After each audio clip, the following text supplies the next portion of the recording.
mazoea ndani yako. Kuondoa mazoea ndani yako. Nini maana ya kuabudu? Nimetangulia na title inayosema kuondoa mazoea ndani yako au ndani yako.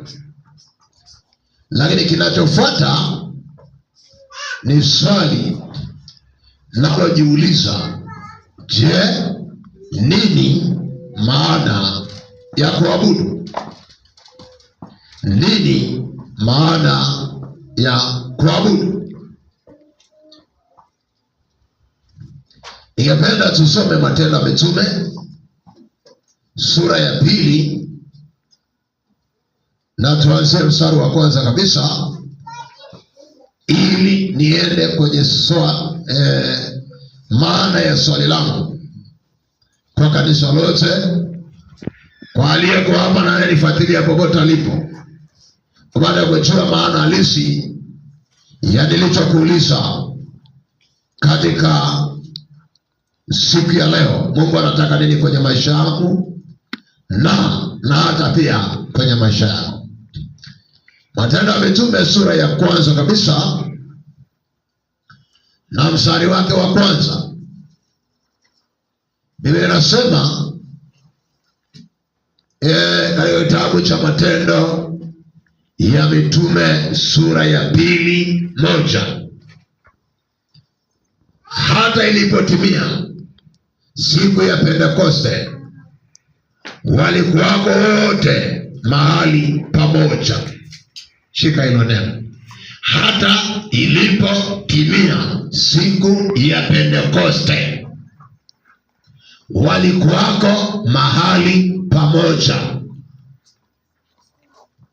Narudia, hata ilipotimia siku ya Pentekoste, walikuwako wote mahali pamoja. Biblia inasema ilipotimia ama ilipowadia siku ya Pentekoste, wote kwa pamoja walikuwa mahali pamoja. Naongea na kanisa, walikuwa mahali pamoja. Hawa watu ambao walikuwa mahali pamoja walikuwa wanafanya nini? Walikusanyika kwa ajili ya nini? Kwa ajili ya nani? Maana nimeanza na swali linalosema nini maana ya kuabudu, lakini kichwa chake kimebeba ujumbe unaosema kuondoa kawaida ndani yako. Kuondoa kawaida ndani yako. Sasa ninakuja kwenye uhusiano katika kuhusanisha haya mambo mawili, kuondoa kawaida na hawa ambao walikaa pamoja siku ile iliyoitwa siku ya nini? Ya Pentekoste. Angalia mstari wa 2, anasema kukaja ghafla toka mbinguni uvuli, ukaja toka mbinguni uvuli kama uvumi wa upepo wa nguvu, ikienda kasi, akaijaza nyumba yote ilivyokuwa wameketi. Kukatokea ndimi zilizogawanyika kama ndimi za moto, wakalia kila mmoja wao. Wote wakajazwa Roho Mtakatifu, wakaanza kusema kwa lugha nyingi kama Roho walivyofanyaje? Alivyotamka. Roho kama Roho walivyowajalia kutamka. Wakaanza kulia kama Roho walivyowajalia kutamka. Biblia inasema siku ya Pentekoste kanisa lilikuwa mahali pamoja. Walipokuwa mahali pamoja, akasema kukatokea uvumi kama upepo uendao kwa nini? Kwa kasi, ya ikajaa ile nyumba ya ibada. Yaani kwa lugha nyingine, ambao hawakuwa kanisani siku ile hawakupokea ile lugha mpya ya mbinguni. Walipojawa ule upepo iliyovuma ikajaza mahali wakajaza kanisa la mahali pamoja. Watu wakaanza kulia, wakajaliwa kama Roho alivyowajalia kutamka, wakaanza kunena, wakaanza kuongea lugha mbalimbali. Hata kama wewe sio Mhehe, unaanza kuongea Kihehe. Japo wewe wale Wahehe ambao asili yao ni Wahehe wanaanza kukusikia unaongea lugha yao, ikawa maajabu. Mbona huyu ni Mchaga anaongeaje Kihehe? Wakati sisi sio ndugu yetu wala hajazaliwa huko, hajui habari hiyo. Lakini ajabu ni kwamba alianza kuongea lugha ambaye sio yake. Ikatokea maajabu, watu wakaanza kuongea lugha mbalimbali. Kama Roho imekufundisha kuongea Kiingereza, wakaanza kuongea japo hawakujua, wakajaliwa kunena, lakini kwa sababu walikuwa mahali pamoja. Hapo kimya. Bwana apewe sifa kanisa. Yesu mwana wa Mungu apewe sifa.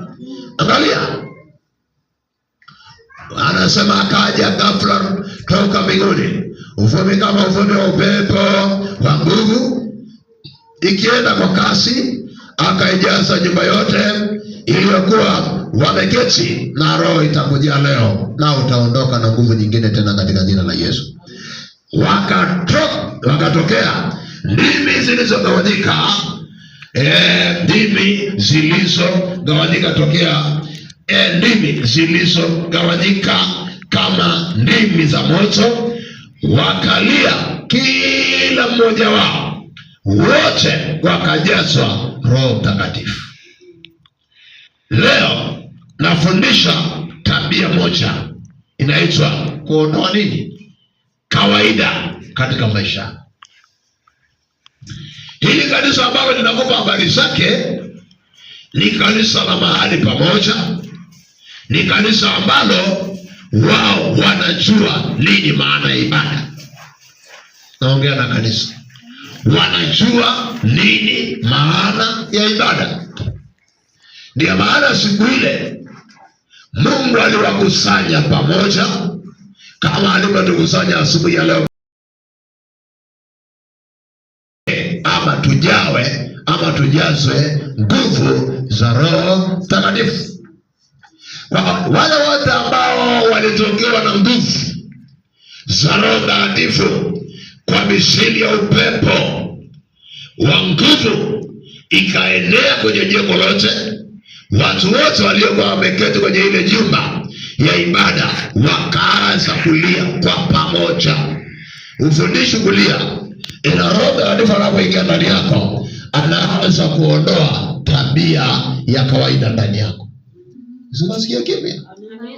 Kitu ambacho kimekosekana kwa kanisa leo, yani watu wanasikia wananena kwa lugha, lakini hata kwa tabia ya kawaida. Hata walevi wanaanza kuigiza siku hizi kunena kwa lugha, ambaye kunakoitwa kunena kwa lugha haimaanishi kama moyo wako ni mchafu, wala hiyo lugha unayoongea hata kama tunasikia unachokisema hiyo imtishi pepo. Kwa kuwa Paulo anasema anenaye kwa lugha anajijenga nafsi yake yeye mwenyewe, si kwa faida ya wengi, ni kwa faida ya wewe kujijenga kiroho ili uimarike zaidi. Kanisa la Mungu, tunaelewana? Na nafundisha kanisa lililokaa mahali pamoja, wakajazwa Roho Mtakatifu kwa pamoja, wakalia kwa pamoja, wakaongea kwa kugawanywa ndimi mbalimbali. Waliongea Kichana, waliongea Kihehe, waliongea Kibena, waliongea Kisambaa, waliongea lugha mbalimbali. Na ajabu, watu waliokuwa wamekusanyika pale hawakuwa kabila moja, walikuwa watu wa mataifa, watu wa makabila mbalimbali. Huyu anasikia mtu anaongea kabila lake, ananena mambo ambayo ya ndani sana yanayohusiana na ya kwao. Huyu anaongea habari ya yule, huyu anaongea habari ya yule. Huko ndiko kunakoitwa ndimi kugawanyika kwa moto.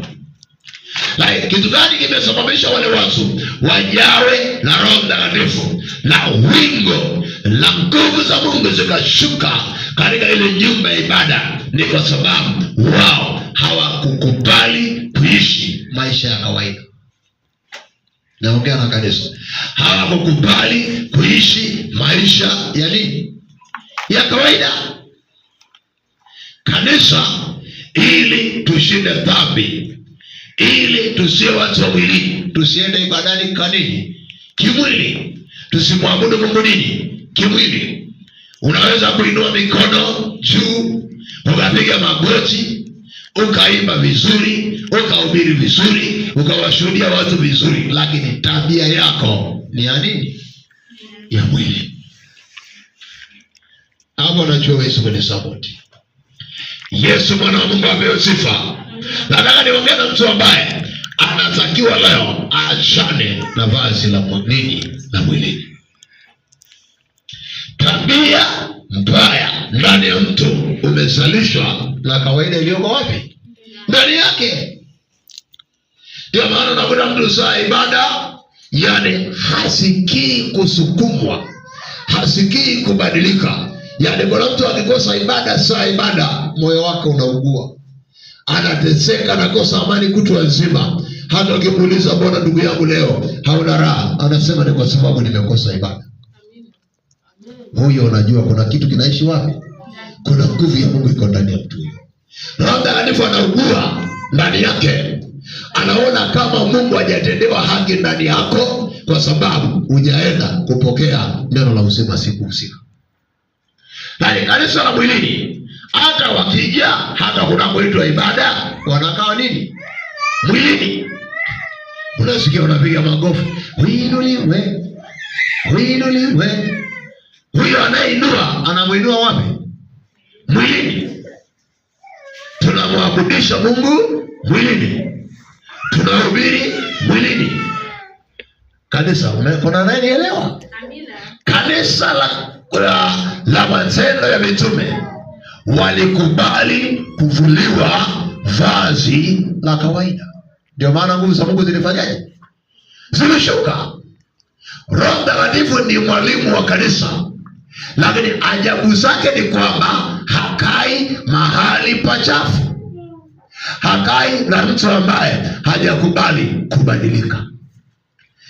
Ukisoma kitabu cha Kutoka sura ya 3 na kuendelea kuanzia ule mstari wa 3, Musa aliambiwa vua viatu vyako, akakubali kuvua. Lakini kabla hajavua alikuwa akiona kijiti kinawaka moto, anasema iteketee. Lakini akasema kwenye maono yale, nitageuka. Hebu sema nitageuka. Hebu sema kwa sauti yako, nitageuka leo. Kwa kitendo cha Musa kuiari, na mimi nitaiari leo kugeuka ili nipokee sauti ya nani? Ya Mungu. Alipokubali kugeuka, ndiposa akasikia sauti ikimsemesha, akimwambia Musa, Musa. Akasema na niko hapa.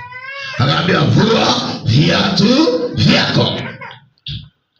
Sasa ni wangapi leo wanaitwa ulokole, wanaitwa Kristo, lakini matabia ya asili yamejaa ndani yao. Ndio maana unamkuta hata mwingine hawezi badilishwa. Hata anakuja kanisani, itafundisha ibada na kesho na kesho, hata akafundisha miaka yote, yeye ni yule yule. Amekuwa kama jiwe la kwenye nini? Maji. Hakuna mabadiliko yanayotokana na neno la Mungu. Kwa mfano, umekuja ibada na kufundisha leo, utakapokubali kulivua hilo vazi la kawaida ndani yako, ukakubali kujaa Roho Mtakatifu, tabia ambazo zilikuwa ndani yako inaondolewa na nini? Na ujazo wa Roho Mtakatifu. Kanisa, tumeelewana? Wana wale waliovamiwa na nguvu za Mungu wakajaa, wakaanza kunena, wakaanza kuongea ndimi mbalimbali. Watu wakaanza wakaomba. Hakuna aliyekuwa anamwangalia kushoto wala kulia kwake.